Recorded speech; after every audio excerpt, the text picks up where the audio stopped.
Ay babam Yakup kim gözden oldu. Öyle gözün sevdiğim ana vallahi bir gün dünyada neyim kaldı oğlanla kızdan oldu. Ay ay ay ay ay.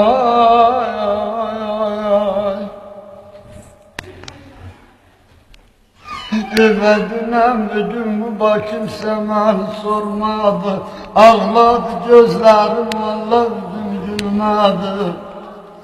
Vallahi hiçbir doktor bu vallahi benim derdim bilmedi. Derdime dermene Xudaman hayz geldim.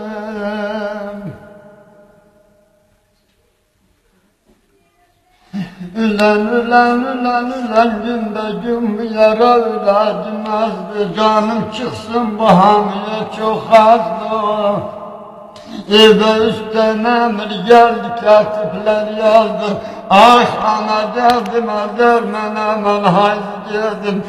Gel köle yola.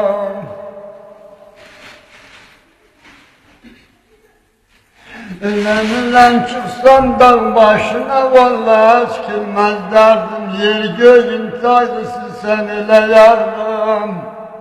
Ayağına tükendi kırarım salmadı kalmadı sabrım. Ebe derdime dermen hemen ayzı geldim.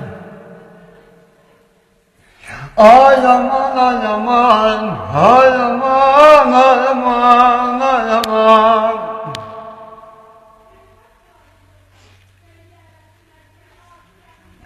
Bakın Musul'un doktorların geldi ben kaçıyetim elimde derdim yazdım. Cenab-ı aşk olsun yerime nice gözdü ben. Ay ana derdime dermene ben kime geldim.